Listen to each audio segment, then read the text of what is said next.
Bonjour et bienvenue dans le journal télévisé de la ville de Soulez-Lucas. Ce matin a eu lieu derrière moi la commémoration du 65e anniversaire du massacre d'une dizaine de résistants par l'armée allemande en juin 1944. Donc cette cérémonie a lieu chaque année le 6 juin, jour anniversaire du débarquement en Normandie et de l'appel de la France libre pour la reprise des combats. Monsieur Morin, alors vous êtes un témoin privilégié du rassemblement qui a eu lieu ici en juin 1944. Pouvez-vous nous expliquer en quelques mots exactement ce qui s'est passé, pourquoi des résistants se sont rassemblés ici et ce qui s'est passé après? Voilà, les résistants qui se sont rassemblés ici, qui ont été rassemblés ici, et il était un peu plus de 400, c'était pour... Nous pensions qu'il y allait avoir le débarquement le 6 juin, ici sur nos côtes provençales. Là, pour attendre justement, pour seconder l'armée libératrice qui aurait débarqué chez nous le 6 juin. Ça n'a pas été le cas, ça a duré quelques jours comme ça. J'ai été placé pour pouvoir le ravitailler à plusieurs fois, mais c'était devenu une tension un peu...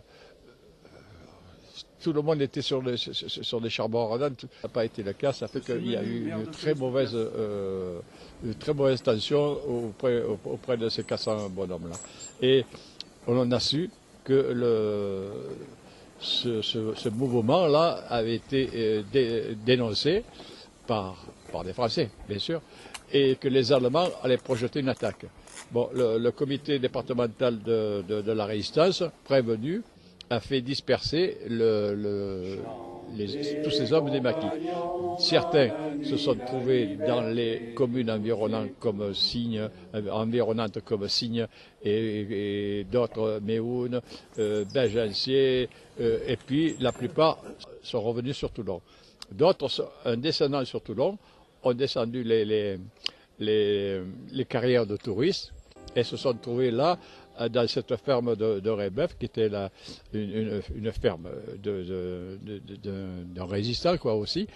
Et ils étaient là, ils ont fait des chahuts, je ne sais pas. Bon, et là aussi, ils ont encore été dénoncés. Et il est arrivé des pelotons allemands, bien armés, il y a eu une bagarre, c'est vrai, il y a eu des échanges de coups de feu, c'est vrai. Et les nôtres se sont rendus parce qu'ils n'avaient plus d'armes. Ils n'avaient plus de munitions. Alors, à ce moment-là, les Allemands les ont pris. Ils étaient 10. Les 10 que vous venez voir sur là. Ils étaient 10. Et puis, les Allemands les ont pris pour les mener au quartier de la Rouvière, au Bossé. Non, pas au Bossé, au Castellet. Et c'est là, malheureusement, malheureusement, il y en a 2 qui ont pu s'évader. Il en est resté 8. Ils leur ont fait, dans ce ballon de la Rouvière, on leur a fait creuser leur propre tombe dans une fosse commune et ils les ont abattus. Et c'est au mois de septembre que des témoins ont dit, c'est là qu'ils ont été fusillés, c'est là, et on a découvert leur corps. On les a... Oui, au mois de septembre. C'est vers le 20 septembre, je crois, qu'ils ont été inhumés, enfin, pas inhumés, parce que... Je vous remercie beaucoup. Surtout pour les enfants, il faudrait que... Vous savez, notre devise, nous, c'est souviens-toi.